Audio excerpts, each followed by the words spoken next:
ọmọ Yorùbá ibi tá a fojú sí ọ̀nà ti gbabẹ̀ a kú oríire ọmọ Yorùbá. Bí mo ṣe ń bá yín sọ̀rọ̀ yìí mo ní formation mẹ́ta kan tó jẹ́ wípé tested and confirmed ni. Bí mo ṣe ń bá yín sọ̀rọ̀ yìí ìròyìn kọ̀ wá lára wípé orílẹ̀-èdè UK wọ́n ti gbé ìgbésẹ̀ kan tó lágbára lórí lẹ́tà tí àwọn bàbá dáadáa bàbá wa emeritus merited professor Adébánjí Akíntóyè àtọmọ wọn Dr. Chief Sunday Adéníyì Adéyẹmọ Ìgbòho òòṣà ẹkùn ọkọ Fúlàní. Ẹjá dúpẹ́ lọ́wọ́ àwọn bàbá yìí torí pé kí ni àṣẹ ti wá látòkè. Ó ṣọ̀kì yín ó ṣọ̀kì mi náà, ó yà yín lẹ́nu ó yà èmi náà lẹ́nu.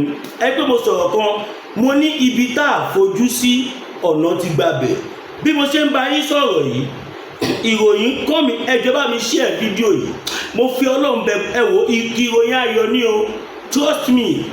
Mi ìdẹ̀kọ̀ déédéé wá ṣe fídíò yìí. Mo fẹ́ kí gbogbo ọmọ Yorùbá mọ̀ bẹ́ẹ̀ wípé fídíò tí mo wá ṣe yìí mo wá ṣe láti jẹ́ kí gbogbo ọmọ Yorùbá káàkiri àgbáláyé kẹ́mọ tó ń lọ.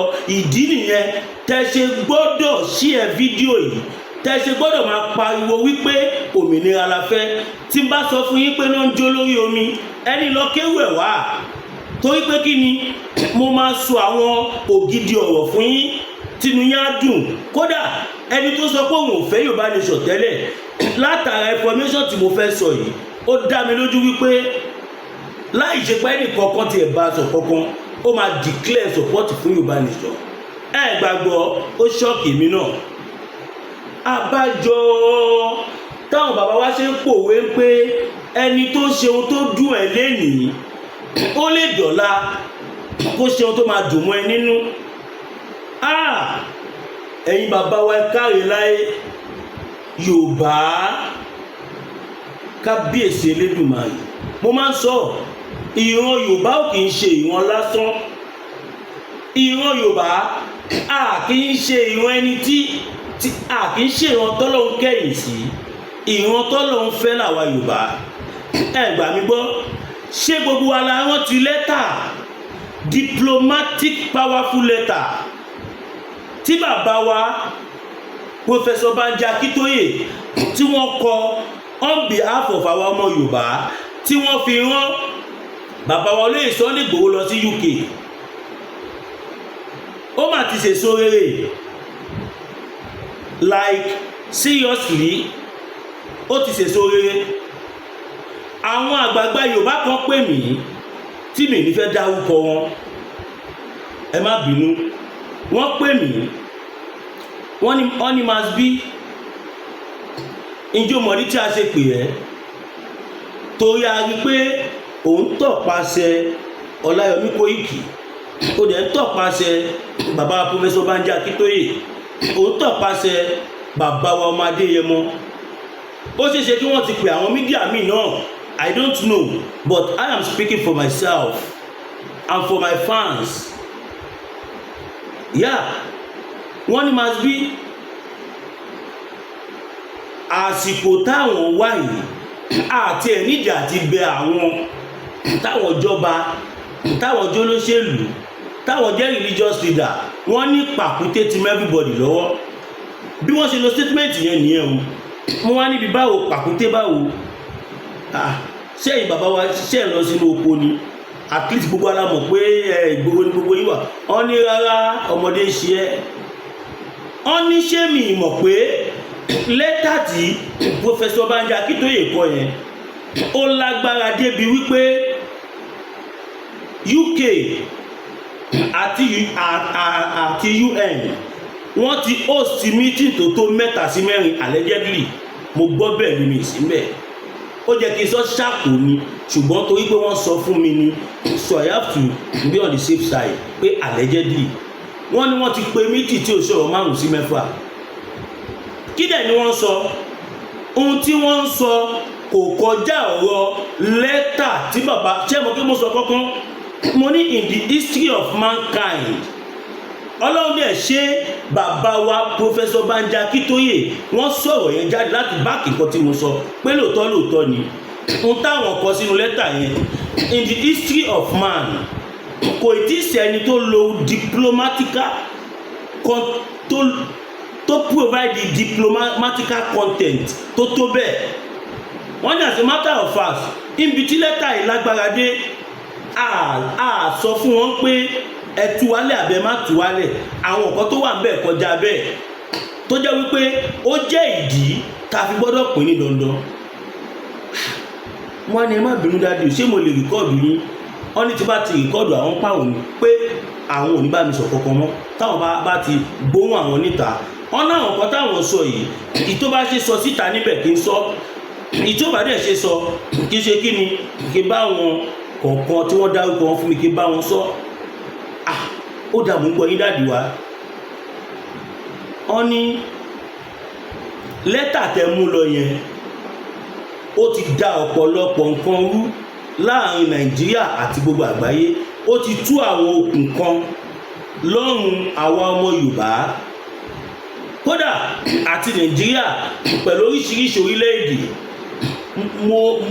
mo ní dáàdì ẹ nà ń bẹ fún mi ẹ nà ń bẹ ẹ má fún mi ní gbódúdú ṣọ́n wọn ni ò káàrí ọmọ kan ní ẹ wọ́n sọ àwọn kankan tí mi fẹ́ sọ yẹn bọ̀ èyí tí mo lè sọ síta ni mo fẹ́ sọ nísìn wọ́n ní gbogbo anything tó jọmọ́ official partnership pẹ̀lú orílẹ̀-èdè Nàìjíríà a gbọ́ pé wọ́n sọ pé wọ́n ní it has been ó ti wà suspended with further notice pé gbogbo nǹkan tó jọmọ́ àjọṣe bóyá bí àwọn nǹkan ibi tí wọ́n ti fokùn sí wa lọ́rùn for example sí kí fẹ́ lè ṣe example fún yín wọ́n ní ṣèbárí pé Prime Minister India ó wà Nàìjíríà báyìí mo ní bẹ́ẹ̀ ni pé kódà gan mo ti pariwo ẹ̀ lánàá wọ́n náà wọ́n gbọ́ wọ́n ní kò sí show Koiki Yèyé Dára Mass BTV World Media pẹ̀lú àwọn kọ̀ọ̀kan táwọn òkè ń wò kódà títí kan bàbá gbàgede ìmọ̀ wọ́n ní show gbogbo wa làwọn máa ń wò pátápátá Korogodo àti Àfọ̀njá àti Àkàlàmàgbò TV àti sísà mi Kàṣà ti ṣe Lady K wọ́n ṣàdá oríṣiríṣi orúkọ wọ́n náà máa ń wo show wa wọ́n ní ṣé a ò mọ̀ pé lẹ́tà tí bàbá wa ṣe Sunday Igboho mú lọ òun ló dá wàhálà lẹ̀ tí ó fi jẹ́ pé tí Prime Minister India fi wá pé because wọ́n ní láti tú ọwọ́ tìbò àwọn òwe kọ̀ọ̀kan torí lẹ́tà tí bàbá wa Professor Banji Akíntóyè mú lọ yẹn wọ́n ní kò àwọn òrò pé in the next 100 years àtúlẹ̀ rẹ̀ ni tó lè kọ lẹ́tà yẹn mọ́ lẹ́tà yẹn di fa pé àwa tá wà nílẹ̀ Yorùbá ayára wa kúrò lábẹ́ Nàìjíríà wọ́n dẹ̀ lo àwọn diplomatical terms kan níbẹ̀ tí mi ní sọ wọ́n ní sọ fún díẹ̀ yìí kódà gan bí a ṣe ń sọ̀rọ̀ yìí wọ́n ní ó ṣeé ṣe tí Nàìjíríà bá ṣì wà tí ó bá ti pín wọ́n ní ó ṣeé ṣe kí Nàìjíríà gan má lè lọ sí UN àjọ àgbáyé tí wọ́n ṣe yẹn mọ́ tábà tí ṣètò ọ̀rọ̀ tó wà lẹ́yìn wọ́n ní lẹ́tà yẹn ó fi egungun ẹja sí everybody wọn lọ́rùn débi pé kò ṣeé gbé mì kò ṣeé tu àfi kò dẹ̀ tú ìyẹn lẹ fi tí mo sọ̀rọ̀ kan ní bí àjẹta àbí ìjẹrin tí mo ní nínú kí Tinubu tú wa lẹ̀ àbí káwa fúnra wa ká mú kọ́kọ́rọ́ ká túra wa sílẹ̀ láì jà ìsìn ni mo ṣẹ̀ṣẹ̀ ń rí dì í tí bàbá wa Professor Banji Akíntóyè fi sọ pé a ò ní jà sẹ́ kẹ̀yẹ́ mọ́ mi ẹ fọkàn yín balẹ̀ diplomatical la máa lò tàbí máa gbalẹ̀ wa Ọlọ́run ti ń ṣe báyìí nísìnyí báyìí orílẹ̀-èdè tó bá tún fẹ́ wá jí kọ̀ọ̀kan wa kó àbí fẹ́ wá ṣe anything as usual ó gbọ́dọ̀ wà tọwọ́ bọ MOU according to kọta gbọ́. Some call it memorandum of understanding. Some call it memoranda of understanding. It's both corrected. Nísìnyí báyìí India tí wọ́n Prime Minister tí wọ́n wá ó dà pé gáàsì wa gan ní India I don't know ó ṣàní káwọn kankan tó jẹ́ pé tiwa ní India ń lò wọ́n ti wọ́n Prime Minister wọn wá láti wá tọwọ́ bọ̀wé MOU l'Àbújá. Wọ́n ní bí gbogbo àwọn olórí orílẹ̀-èdè bí wọ́n ṣe máa wá nìyẹn, tàbí kọ́ rán àwọn diplomatic ambassador wọn. Ẹ má bínú mi bá ṣe sọ yìí, ẹ jọ̀ọ́ torí Ọlọ́run, Yorùbá ni mí. I'm only saying it in English for the sake of our people that are outside the country that could not even speak wa lọ. Ìdí nìyẹn tí mo ṣe miss òyìnbó mọ́, because program yóò wà strictly fáwọn ọmọ Yorùbá. Bí Igbo bá ń wò ó kọ́ lè wò láti kọ́gbọ́n láti lọ fún àwọn èèyàn wọn táwọn náà agitate. That's it. I'm communicating with my generation, Yorùbá generation. So now wọ́n níbi tí lẹ́tà yẹn lágbára dé, ẹni tó bá fẹ́ ṣe anything ó gbọ́dọ̀ kọ́ wa tọ́ bọ̀wé náà, torí pé kò jọ sí àjọṣepọ̀ mọ́. Gbogbo ayé ti rí wọ́n ti rí Nàìjíríà bí ìlú tí ó exist mọ́, tó jẹ́ pé àwọn kàbá kan níbẹ̀ ni wọ́n kàn fi wèrè hàn nù ẹ̀. Ṣé rí pé oríire ńlá ni, ṣé rí pé ìròyìn ayọ̀ ni. Nǹkan mẹ́ta ni mo gbé wá o. Ẹ̀yin tẹ́ now ẹ jẹ́ ká bẹ̀rẹ̀ sí ní kọ síbẹ̀ wípé we don't want any continuity of being in that orílẹ̀-èdè 419 yẹn. Ẹ jẹ́ máa kọ sí comment section wípé a ò fẹ́ ìtẹ̀síwájú nínú amalgamation. Ẹ jẹ́ máa kọ síbẹ̀ pé a fẹ́ òmìnira pátápátá. Pátápátá là ń díjú, kùmọ̀kùmọ̀ ló ń dẹ́tẹ̀, kí n má sọ pé là ń dẹ́tẹ̀. Now ọmọ Yorùbá, iṣẹ́ tó wà lọ́wọ́ yín mẹ́ta nìkan tí mo ti fẹ́ sọ òkè ẹ̀kọ́ sí lélẹ́yìí o. Iṣẹ́ tó wà lọ́wọ́ ẹ̀yin ìyá àti bàbá wa báyìí. Wọ́n ní anytime tí any foreign people bá ti wá, ká bẹ̀rẹ̀ sí ní pariwo bí a ṣe ń pariwo yìí, ká dẹ̀ make sure pé àwọn èèyàn wa tó bá wà lórílẹ̀-èdè yẹn kó máa mú lẹ́tà lọ síbẹ̀ wípé kó fi wá sílẹ̀, a fẹ́ dá dúró. Tá bá wá dá dúró tán, wọ́n lè padà wá láti wá bá wa ṣe. Ká jẹ́ kí wọ́n mọ̀ wípé anything tó bá lọ tọwọ́ bò bóyá l'Àbújá bí anywhere, pé they are on their own. Orílẹ̀-èdè, wọ́n ní ká sọ pé orílẹ̀-èdè tó bá tún yá Nàìjíríà lówó, you are on your own. Torí pé àwa ọmọ Yorùbá à ní wà responsible tá bá dá dúró, torí a ti fẹ́ dá dúró. Mo sọ fún yín, ẹ ò gbà tí mo ti pariwo fún yín tẹ́ ò pé wọ́n mọ̀ pa, tí mo ní bàbá wa Professor Banji Akíntóyè, àwọn bàbá yìí wọ́n máa ní sleepless nights. Kò síjọ́ tí màá dé either office tàbí ilé bàbá wa merited professor, tí bàbá yẹn ò bá máa draft document, wọ́n á máa type diplomatical letter, tàbí kó wà lórí conference call, kó máa ṣe meeting àwọn àjọ, kó máa ṣe meeting àwọn àgbààgbà àgbáyé. Ṣé pé bàbá yẹn Ọlọ́run fi wọ́n ta wá lọ́rẹ ni. Ẹ wá jẹ́ ká máa dúpẹ́ bàbá ṣe ń dúpẹ́ lọ́wọ́ Ọlọ́run. Ẹ jẹ́ máa dúpẹ́ lọ́wọ́ bàbá wa Professor Banji Akíntóyè. Ẹ jẹ́ ká máa dúpẹ́ lọ́wọ́ bàbá wa Dr. Chief Sunday Igboho. Again, ká tún dúpẹ́ lọ́wọ́ ẹni tí mo fẹ́ dárúkọ yẹn ti mọ̀. Ká tún dúpẹ́ lọ́wọ́ bàbá wa Ọláyọmí Kóìkì. Kábíyèsí Elédùmarè. Ohun tí bàbá wa Ọláyọmí Kóìkì tí wọ́n ṣe fáwọn ọmọ Yorùbá, ọ̀pọ̀lọpọ̀ yín ẹ̀ tí lè mọ̀ nísìnyí. Ó dìgbà tí orílẹ̀-èdè yẹn bá jókòó tán, ẹ wá rí àwọn iṣẹ́ táwọn bàbá yẹn ṣe. As a matter of fact, Ọláyọmí Kóìkì ni almost the root of all this movement. Ẹyọ kan bẹ́ẹ̀ ni mo sọ fún yín. Ọmọ Yorùbá, ẹ bá wa pín fídíò yìí, ẹ jẹ́ kó dé ògbà àwọn ibi tó yẹ kó dé. Mo bẹ̀ yín nítorí Ọlọ́run, kó tó di pé mo bọ́ sí ìpele kejì, kó tó kan ẹlẹ́kẹta. Ọmọ Yorùbá, ẹ já sáré bí ẹ̀ka ìpolówó ọjà kí tó bọ́ sí ìpele kejì. Ìfó ìfẹ́ kù. Bítàtì ẹkùn tí ń pọ̀ láìka pẹ̀lú àwọn kíndìnrín tó ní stone nínú. Ìyẹn kidney stone yóò mẹ́tì ẹ̀ kẹ́sì ìyádànù nínú àgọ́ ara yín. Òun kan náà ló ṣiṣẹ́ fún liver. Ìyẹn àìsàn jẹ̀dọ̀jẹ̀dọ̀. A sì tún máa ṣiṣẹ́ fún àti ìyẹn ìṣòro àìlèmí sókè sódò dáadáa. Bítàtì ló tún ṣiṣẹ́ fún ìfúnpá gíga. Ìyẹn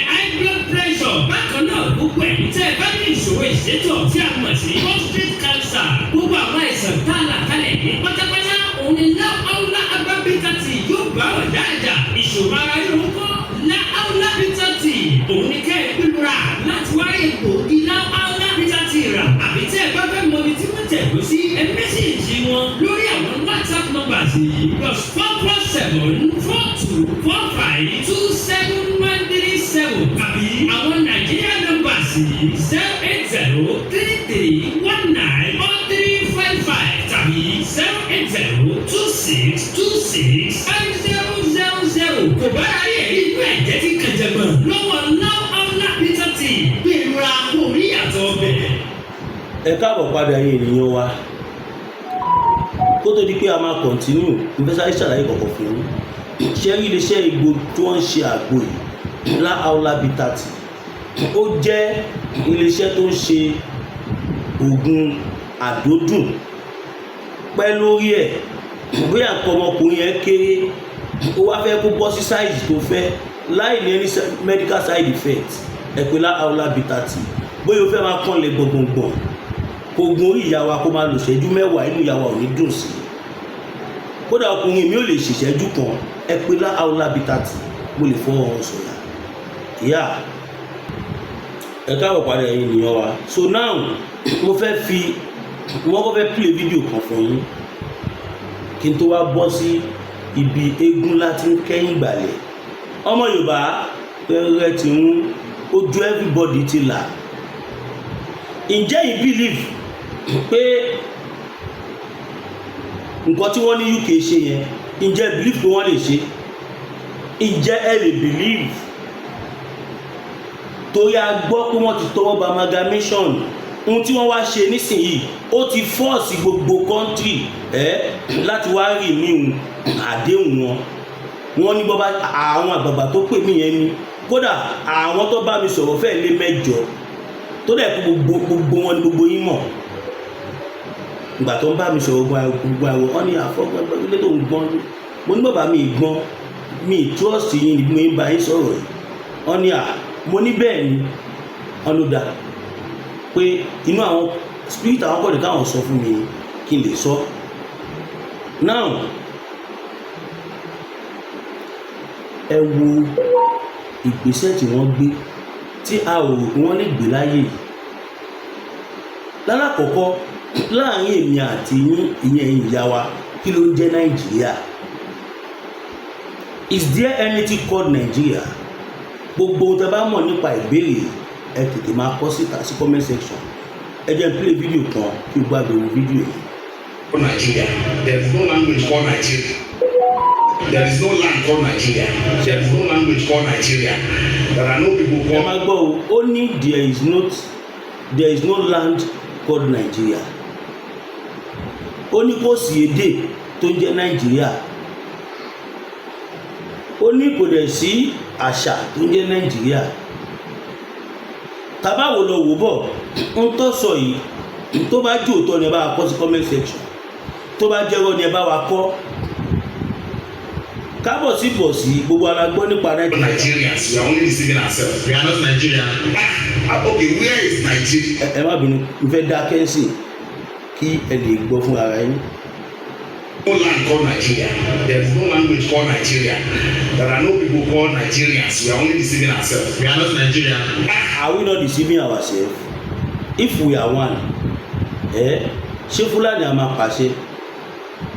Ẹ wo táwọn Fúlàní ta gbọ́gbọ́ lọ sí MC Olúọmọ gbogbo ẹ̀kọ́ni ti dákẹ́ lókè MC jẹ president àwọn Fúlàní yarí kóòtù ká máa gbọ́ allegedly pé kóòtù máa ti lé MC Olúọmọ kódà a rí ibi tí wọ́n ti dẹrù wọn síta bóyá ìròyìn ẹlẹ́jẹ̀ wà ní a ò mọ̀ but almost gbogbo newspaper Nàìjíríà ló ti gbé wọn ò lè gbérù kan bẹ́yẹn láì ṣe pé ìdánilójú wà almost gbogbo newspaper online newspaper ni wọ́n ti gbé so ẹja máa gbọ́ lọ. Nigeria, as in where is the land called Nigeria? Where is? So we are only deceiving ourselves. We are not Nigerian. Okay, where is Nigeria? Where is the land called Nigeria? What is the Nigerian language? We are nations that have been forced together to live in one pathetic country. So anybody who goes there today to say pray for Nigeria, that person is just deceiving himself, because the people who want to be that Nigeria are not sat down to agree if they want to be Nigeria. Kò sí Masbi ló ń sọ̀rọ̀ tábà ní Masbi irú ẹ̀ ti pọ̀ jù ní àyà. tó ẹ pọ̀pọ̀lọpọ̀ yín ní tó bá ti wá látọ̀dọ̀ Masbi báyìí irọ́ ni ẹ̀rín irọ́ ni ìtaláìmọ̀kọ́ yín dẹ̀ fi ṣèkìra ìlú pọ̀ kò ń ṣe olólùfẹ́ mi mò ń bá wí o àwọn tá à ń bá wí tó ń wa rùnkì ẹ má tètè lọ dira ẹ ká dé ọ̀dọ̀ bàbá Máyégún. olùsàlẹ ní pẹ̀lú àbáwọ̀ tọ̀lẹ̀tọ̀lẹ̀ lọ́jọ́ tí iná bá fojú komi ní dákẹ́ ariwo wà sẹ́sẹ́rẹ́ ògbọ́dọ̀ tẹ̀lẹ̀ bí ògògò ó bá rí bí ògògò sísẹ́lẹ̀ tẹ̀lẹ̀ ó sẹ́ ẹ̀yọ̀ ìkọlà lórí ẹ̀yọ̀ olóyè Máyégún Aníkúlápówọ̀ ló jìgàjìgà bí ẹ̀kọ́ akọrabata òkúta bàbá aláwọ̀ tó nípa bí ẹni wọ̀jú gbogbo ayé bá gbóná lálálá bí iná àjẹrò táwọn ìyàmẹ́ bá mi ayé ọmọ ènìyàn jìgìjìgì tètè máa bọ̀ wá sọ́dọ̀ ọmọ oníṣẹ́ olúfẹ́ olóyè Máyégún Aníkúlápówọ̀ oṣù òórùn sùmàlú lórí ọkẹ́lẹ́ ogún ogun àbúgbò rere ní tiẹ̀ ní ìdí àìrọ́mọ bí lọ́mọ aráyé fìdíọ̀ ogun gbèsè láyé fi kẹ́ ìwọ ní tàbí àmì ìkórìíra ní bẹ lára rẹ̀ àìsàn ọjọ́ pípẹ́ ogun ìdílé àti bẹ́ẹ̀ bẹ́ẹ̀ lọ tètè gbéra lẹ̀ kó dìde kò sí olóyè Máyégún Aníkúlápówọ̀ gbogbo ara kìkì o abániyẹ̀láwọ̀ ẹni wò abólórí bẹ̀rí fún ẹ̀kúnrẹ́rẹ́ àlàyé tàbí àyẹ̀wò nípa ogun tó ń da ayé rẹ̀ pè sórí nọ́mbà yìí 08023940939 ìjì kì í jà kó gbé odó lọ ìjì kì í jà kó gbé ọlọ lọ a kì í bórí olóńgbò dé òkun ìwọ lóòrè yóò ká rẹ ọlọlọ. Yorùbá ló máa rẹ́yàn ta Yorùbá lágbára Ọlọ́run náà bàbá tí mo pè kí n máa ń sọ mi ìmọ̀ wọn rí ṣùgbọ́n iṣẹ́ tó dáa tó ń ṣe tá à ń gbọ́ mo ṣe pẹ̀lú mo ṣe ń polówó wọn Masbi ònìyẹn lọ bẹ ara tó bá ń rìn willingly voluntarily ìdílé ni pé mi tí rẹ̀ ni complain gbogbo àwọn tó ń pè bí kò dúpẹ́ bí kò ẹmọ̀ inú ó encourage mi gan láti máa polówó wọn. So now back to our matter mo fẹ́ fi fídíò yìí wọ́n yìí.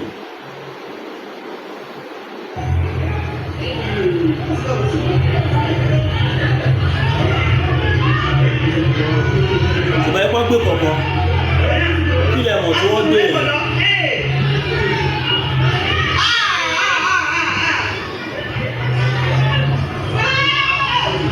ǹjẹ́ mọ tó ṣẹlẹ̀ ń bẹ̀ yẹn wọ́n ti gbá kò tí bò lọ ní Ondo State. Is this how we want to continue? ẹ rí i pé àwọn guys tó wá gbá kò tí bò yẹn wọ́n confidence wọn pọ̀ gan-an bọ́ọ̀yì ṣiṣẹ́ wọ́n ṣe clean job lọ́sàn-án gangan a dẹ̀ níjọba ń lò àbí àní gómìnà ni ó ń lò governorship election ni wọ́n dì í. So what do you expect? ẹ̀yìn rẹ̀ wò nílùú tó lọ́ba tó níjòyè adẹ̀gbọ́lẹ́njọ́ mẹ́ta ìbóyá IG ní àbí nǹkan kan allegedly mo rí online pé wọ́n sọ pé káwọn local securities kọ́ má dá sọ́rọ̀ election yẹn kí vigilante má dá sí kí àwọn local securities tí wọ́n lè lé irú àwọn wèrè tí wọ́n lè lé wọn mú wọ́n ná nípò wọn gbọ́dọ̀ dá sí election òdò ṣọlọ́pàá òsì mẹ́rin ọ̀kadà méjì péré lọ gbé wá ẹ̀wọ̀ àdúrà àwọn tó wà ní àdúgbò kò sẹ́ni tó súnmọ́ wọn ìdí nìyẹn tá a ṣe ní kẹ́ lọ dira káàzúmì pé kò sí pé wá gbé àpótí ìbò bóyá wọ́n wá yìnbọn pa àwọn èèyàn bẹ́ẹ̀ yẹn ni bí wọ́n ṣe máa lọ nìyẹn ó mà ṣe ọmọ Yorùbá ṣé bàjẹ́ máa bá lọ lélẹ̀ tó jẹ́ pé a ò lè dìbò kẹ́ni ta fẹ́ bọ́ síbẹ̀ ẹni tó bá ń wọ̀n ẹni tó bá ṣe tiwọn ẹni tó bá dance to their tune òun ló máa débẹ̀ ẹni bá débẹ̀ ní first kínní tó pretend fún wọn tó débẹ̀ tó gbé wà yọ wọn ò ní jẹ́ ó ṣe kejì ìyẹn túmọ̀ sí pé tí a ò bá pín orílẹ̀-èdè kò lè nítumọ̀ ẹ bẹ̀rẹ̀ sí ní tàgà àwọn àjọ àgbáyé pé kọ́ wá wo nǹkan tó ṣẹlẹ̀ ní election yìí ṣé bá ti fẹ́ continue rẹ̀ and these are the same set of people tó ń fi ibi sú bàbá wa lóyè Sunday Igboho, tó ń fi ibi sú bàbá Professor Ajakitoye, tó ń fi ibi sú gbogbo àwa mídíà tá dúró tán, tá dúró wámúwámú torí pé wọ́n lè bá ìwà ó mà ṣe. It is a pity. Ọmọ Yorùbá ẹ má jà lajú wálẹ̀, tá bá dákẹ́ tiwa bá wa dákẹ́ o, tá bá dákẹ́ tiwa á bá wa dákẹ́. Ẹ bẹ̀rẹ̀ sí ní pariwo sí comment section ní sí pé lára àkọ́ tá à ń sọ nìyẹn o, kọ́ lọ wo tó ṣẹlẹ̀ ní election tó ṣe lóńdó lánàá, governorship election tó ṣe kọjá, kọ́ lọ wo tó ṣẹlẹ̀ ń bẹ̀. These are part of what we don't want in our land. Mọye mọ́tò ọlọ́pàá tó wà ní Ondo State, mọye drone tí Ọ̀ṣun State Police Headquarter ní, mọye ammo tank táwọn Nigerian Army ní. Where are they? Níbo ni wọ́n wà? Níbo ló wà tí àwọn ilé fi ṣe lé? Fídíò mi 5 ló wà lọ́wọ́ mi, mẹ́rin tó bá fẹ́ tó bá tó bí i 3 or 4 or 5 nípa ìlẹ́sọ̀tọ̀ ṣe kọjá ní Ondo. Àwọn kan wà bí tí wọ́n ti ń tajà, ẹni ẹ̀rẹ̀ kámẹ́rà short, kí má fi ẹnu sọ, mo fẹ́ kẹ́ fi ti ara yín gbọ́. Kókó yẹ kí n play video lójú screen mi but torí copyright kọ́ máa lọ fún, kọ́ máa lọ rò ní, kọ́ máa lọ gbé channel mi wálẹ̀, so màá kọ́ jẹ́ kẹ́kọ̀ọ́ gbóhùn nìkan. Ó yá.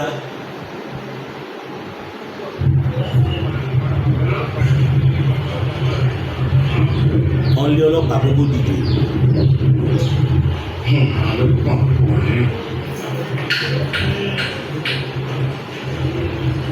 Ẹ máa gbọ́. More arms. Those people that is around this place. Small edge. Be on your feet, sorry sir. Those people that is around us here. Edge amount. Ọlọ́pàá wọ́n lé dìde yẹn. Be at large. Someone is around this place. I told you. Be at large, please. Be at large. Be at large. Sit on. I told you earlier on.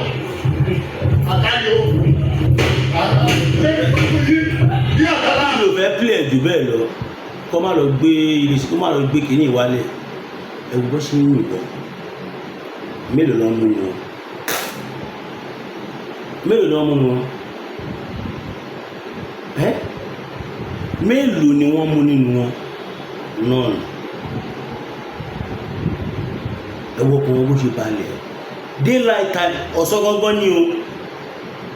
Yẹn lè fi máa mọ̀ pé tí àbáyé tí ìpín ìlú yìí a lè rí nǹkan ká fẹ́ láéláé.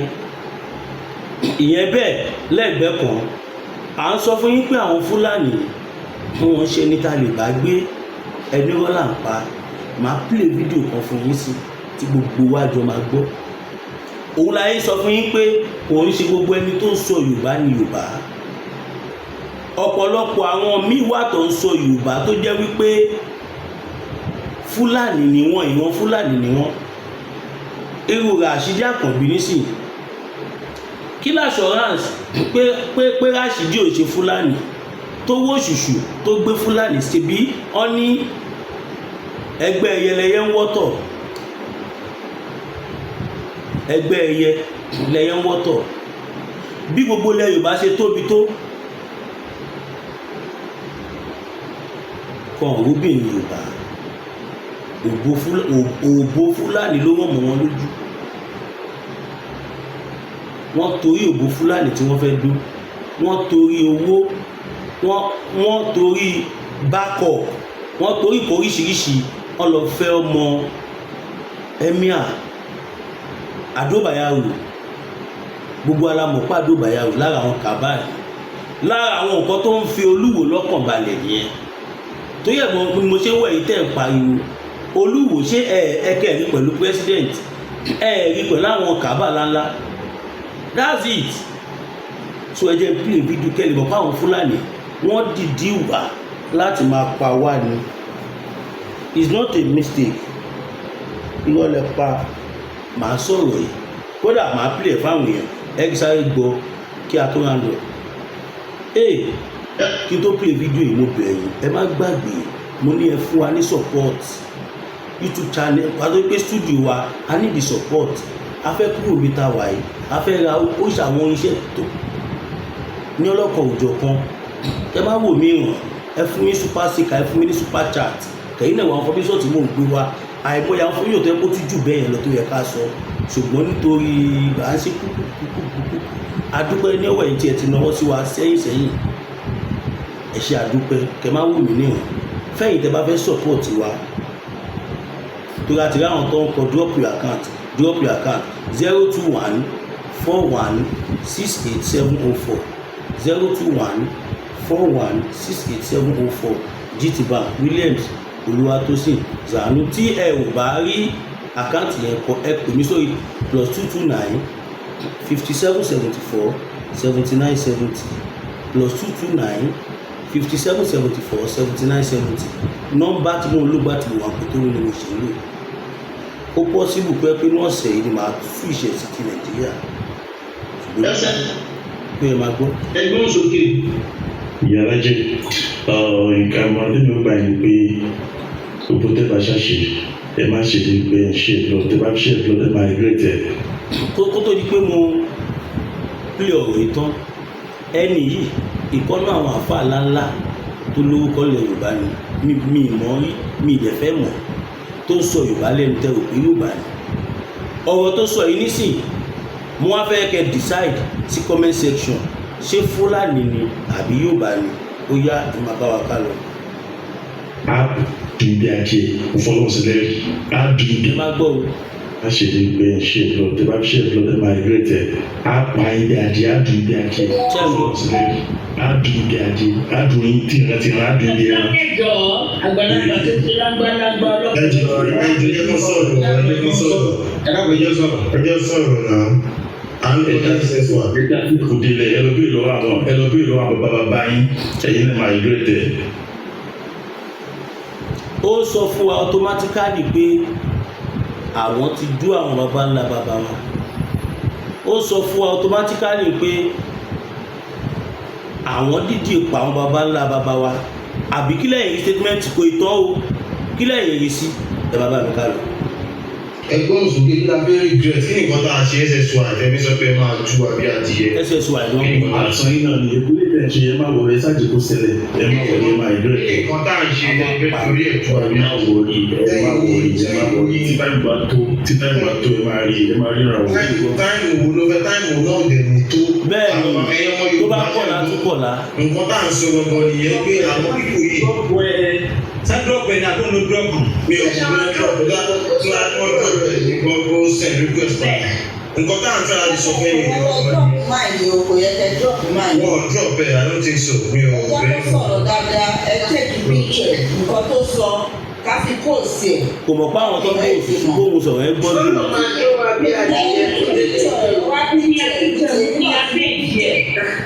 mo ti mú kí n tẹ ìyá péjì ẹ̀. èmi náà fi pí a tó ń lójújú báyìí kábíyèsí nínú màá.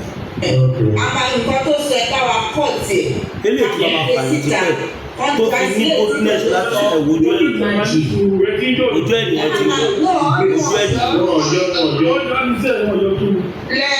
ó sì máa mọ̀ tó bá yọ náà ó máa rí pé ẹ má bàrà ìjà ìyá wa òun ó sá lọ ó máa sá lọ ló jẹ́ ẹ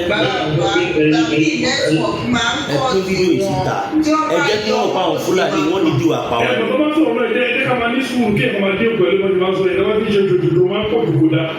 kò sẹ́ni tó sọ̀rọ̀ náà. ó ní báwọn ṣe pa wọn báwọn ṣe pa àwọn ọ̀dà. tó sọ bàbá ó ti bọ́ ẹ̀tọ́ káwọn èèyàn tó ẹ̀ṣẹ̀ máa sọ̀rọ̀. so ẹ̀yin ọmọ Yorùbá náà ń gbọ́ wa at least ẹ̀yin náà ti rí àwọn nǹkan tí à ń sọ. Fúlàní àpàyàn gbogbo ilé ẹgbẹ́ o Fúlàní yẹ́lò bàbá pàwọn ní àdúgbò. ó ní olùkọ́ máa dún àwọn. ó yẹ inú ẹ̀rù wọ́n wá bá kọ́ síbẹ̀ pé oko ẹrú ní Islam ǹjẹ́ tó bá sọ pé oko ẹrú ní Islam báyìí ṣé wọ́n jàre mo máa ń sọ Islam is a good religion but the representative of Islam ní Nàìjíríà jàǹdùkú ni wọ́n, jàǹdùkú 95% tí wọ́n jàǹdùkú ni wọ́n. ẹ lọ wò wọ́n dáadáa, ọ̀nà wọn ò kí sábà mọ̀. tó bá jẹ́ jàǹdùkú wọ́n á jẹ́ pretender, ìkànnì méjèèjì. ẹ̀sìn wo lọ́wọ́ máa ṣe báyìí tẹ́ máa dẹ̀fẹ̀ jẹ́ káwọn èèyàn wá. ẹnìkan wá kọ́ síbẹ̀ pé ó ní this SSY ó ní òun máa dú wa bí adìyẹ wọ́n ṣe dú bàbá wa Àfọ̀njá. kò parọ́, bàbá wa Àfọ̀njá ló fọwọ́ wọn fà á. now oko ẹrú ní Islam, ẹ má gbàgbé ilẹ̀ Haúsá àti Ìlọrin. ó ní bí àwọn bá ṣe, ó ní bí àwọn ṣe pa àwọn bàbá wa nìyẹn. ọmọ Yorùbá ẹ jí ẹ má sùn. àwọn Fúlàní ń lo Islam láti gba ilẹ̀ wa kí wọ́n dẹ̀ pa wá bí wọ́n ṣe pa Àfọ̀njá. wọn parọ́, ṣèbí àwọn kan náà iná lọ pa Àfọ̀njá. ẹ wo a ò ní jù báyìí lọ. fẹ́yìn tẹ máa ń wò mí fúngbà àkọ́kọ́, ẹ má gbàgbé tàbẹ́yìn tó tẹ́lẹ̀ tí subscribe tàbẹ́yìn tó yẹ pé WhatsApp lẹ ti máa ń click link tẹ máa ń wò. ẹ gbìyànjú ẹ lọ sórí channel yẹn, ẹ tẹ blue link ẹ tó gbé yín lọ sórí channel gbọ̀ngàn, ẹ subscribe, ẹ tọ notification yín so that bàbá ṣe ń jùlẹ̀ ẹ̀yin lẹ̀ kọ́kọ́ máa rí. kẹ̀dẹ̀ má gbàgbé ẹ ní láti comment gbogbo nǹkan tẹ́ gbọ́ tí mo ṣe nu fídíò yìí, ẹ summarize gbogbo ẹ̀, kẹ táàgì àwọn àjọ àgbáyé, ẹ táàgì India. bí àwọn bọ́ bá ṣe rán àwọn èèyàn wá fún continuity of our oko ẹrú, bẹ́ẹ̀ náà ni káwa náà ṣe máa pariwo Oòduà àgbà kò ní gbọ́dọ̀ rẹ̀.